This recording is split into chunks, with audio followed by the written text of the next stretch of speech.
নমস্কার, শুভ সন্ধ্যা। আমি পতিত পাবন দাস। আপনারা দেখছেন আমার ছোট্ট ইউটিউব চ্যানেল জি টিভি।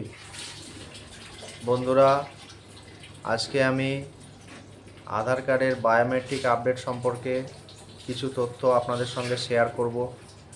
আমার এই ভিডিও যদি আপনাদের উপকারে লাগে এবং ভালো লেগে থাকে তাহলে কমেন্ট বক্সে কমেন্ট করবেন, শেয়ার করবেন, আর সেই সঙ্গে আমার চ্যানেলটি সাবস্ক্রাইব করে আমাকে পরবর্তী ভিডিও বানানোর জন্য উৎসাহিত করবেন।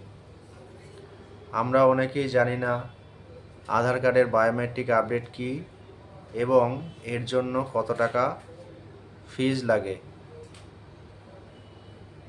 বায়োমেট্রিক আপডেট তিনটে জিনিসের আপডেট হয়।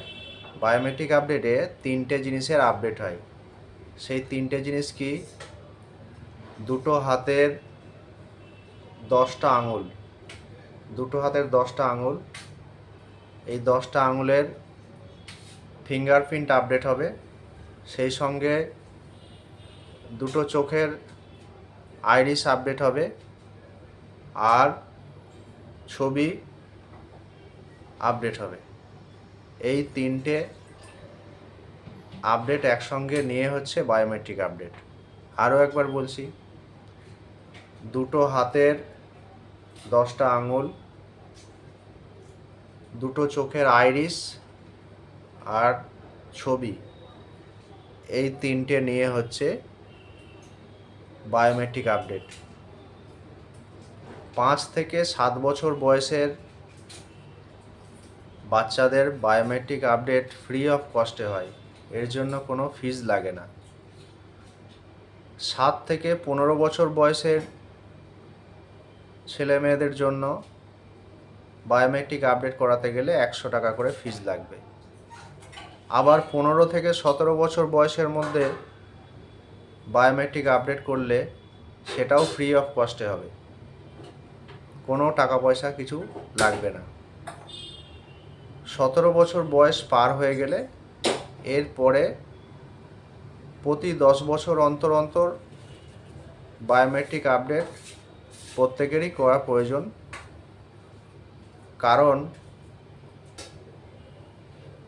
বয়স বাড়ার সঙ্গে সঙ্গে, অর্থাৎ সময় যত অতিক্রান্ত হয়ে যাবে, আপনার আউটলুকটা চেঞ্জ হবে। সেই সঙ্গে ফিঙ্গারপ্রিন্টগুলোও চেঞ্জ হতে পারে। আইরিসের যে প্রিন্ট নেওয়া হয় সেটাও চেঞ্জ হতে পারে। সেই কারণে প্রতি 10 বছর অন্তর অন্তর প্রত্যেকেরই বায়োমেট্রিক আপডেট করা প্রয়োজন। বন্ধুরা, আজকে আমি বায়োমেট্রিক আপডেট সম্পর্কে এই তথ্যগুলো আপনাদের সঙ্গে শেয়ার করলাম। আপনাদের বায়োমেট্রিক আপডেট সম্পর্কে যদি আরও কোনো প্রশ্ন থেকে থাকে তাহলে আপনারা কমেন্ট বক্সে কমেন্ট করে জানাবেন। আমি পরবর্তী ভিডিওতে আপনাদের প্রশ্নের উত্তর দেওয়ার চেষ্টা করব।